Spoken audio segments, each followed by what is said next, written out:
Come with me, not through space but through time. We're about to explore one of humanity's greatest inventions, money. In our digital age, we hear about cryptocurrencies and decentralized finance, but to understand where we're headed, we need to know where we've been. The story of money isn't just about coins or bills. It's about trust, cooperation, and how we measure value.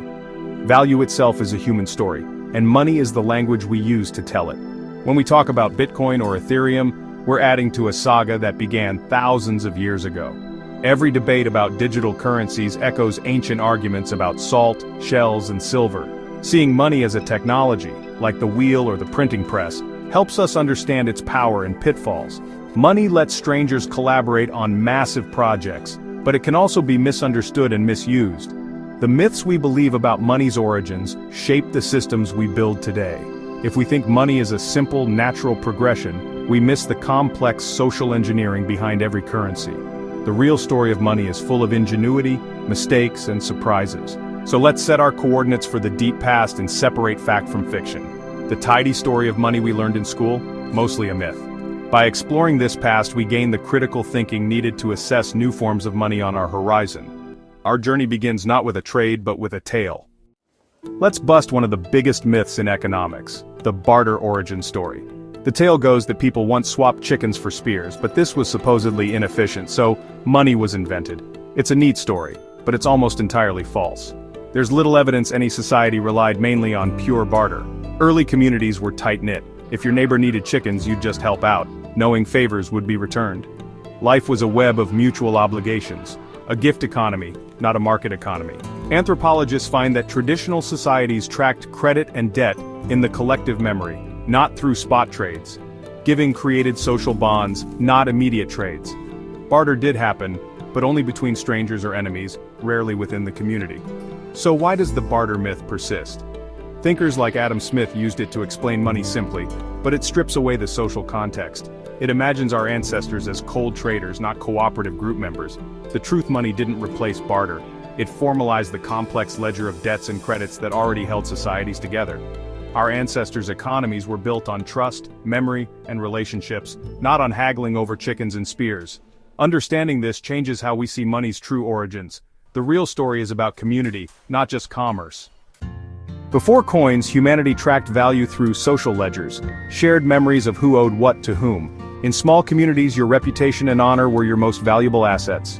This social ledger was the original financial technology, maintained by memory, ritual, and public accounting. Imagine a village feast. You contribute what you can, and your generosity is remembered. Later, when you need help, you draw on that social credit. This is a gift economy. Giving creates bonds and obligations, not just transactions. The first physical records of value weren't coins, but clay tablets tracking debts in ancient Mesopotamia. Temples acted as banks, lending seeds in spring and expecting repayment after harvest. These tablets were balance sheets, entries in a communal accounting system. Money at first was an entry in a ledger, not a thing you carried. Credit and debt came before coins. The idea of owing was foundational. Physical money emerged later to settle debts between strangers. The original social network was a web of mutual obligations, not a marketplace. This invisible architecture of trust allowed societies to grow beyond small villages. Understanding this flips the traditional story.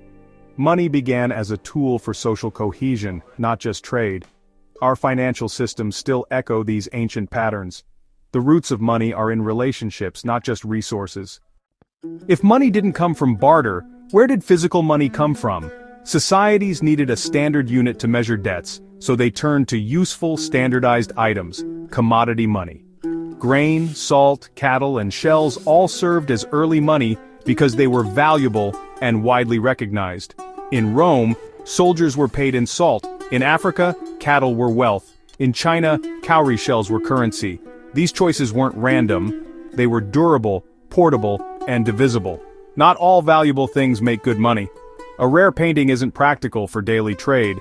Commodity money worked best when it was consistent and useful, like barley or salt. It allowed people to price goods in a common unit, simplifying trade and debt.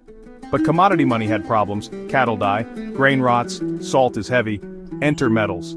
Gold and silver were rare, durable, and easily divided. They became the ultimate commodity money, bridging the gap between useful objects and pure symbols of value. Coins standardized value, making trade faster and more trustworthy. This shift set the stage for even more abstract forms of money. The evolution from grain to gold shows money's journey from necessity to symbol. Each step solved new problems as societies grew. The story of money is one of constant adaptation, and the next leap was about trust, not just metal. Carrying sacks of gold or grain was risky and inconvenient. The solution? Representative money. Tokens or notes that could be exchanged for real commodities.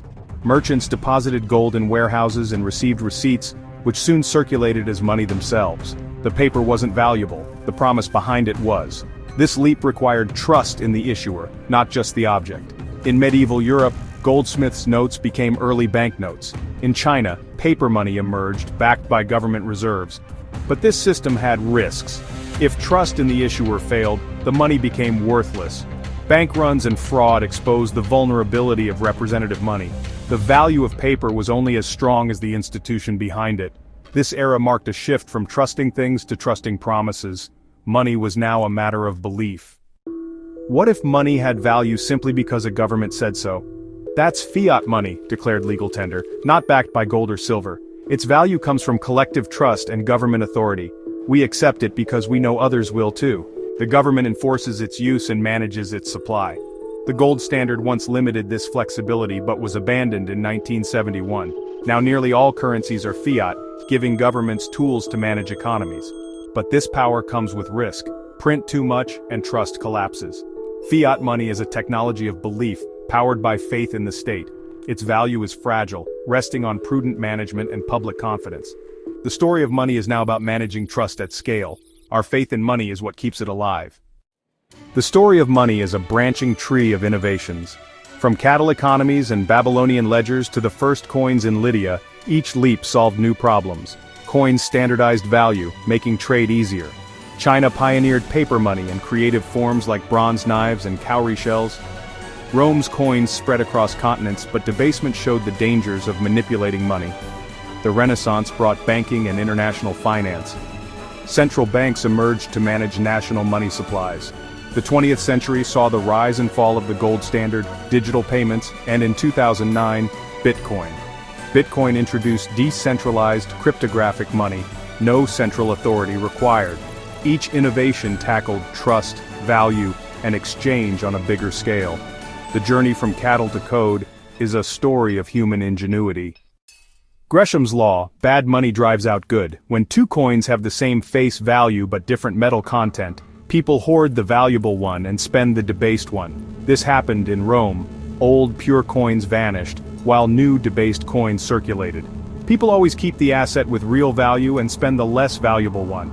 The same principle applied when paper money was introduced. People hoarded gold and spent paper. For paper money to succeed, trust in the issuer had to be strong. Gresham's law shows money is about psychology and self-interest, not just law. In unstable economies, people rush to exchange weak currency for stable foreign money. The tension between face value and real value is timeless. Trust is the foundation of any currency. Money's survival depends on belief, not just decree. So, what have we learned from this journey? There's no single, real form of money, just a series of evolving solutions. Money is a social construct powered by shared belief. Whether it's shells, coins, paper, or code, money works because we agree it does. Each innovation from coins to Bitcoin solved a problem of trust or convenience. Cryptocurrencies aren't the best money, they're the latest attempt to solve new problems. Their future depends on the social trust they can build. In daily life, we don't need perfect money, just good enough money. What counts as good enough changes with technology and culture. The history of money is a story of constant reinvention. It's not a static object, but a dynamic story we all write together. Money is our cosmic ledger of cooperation, and the next chapter is still being written.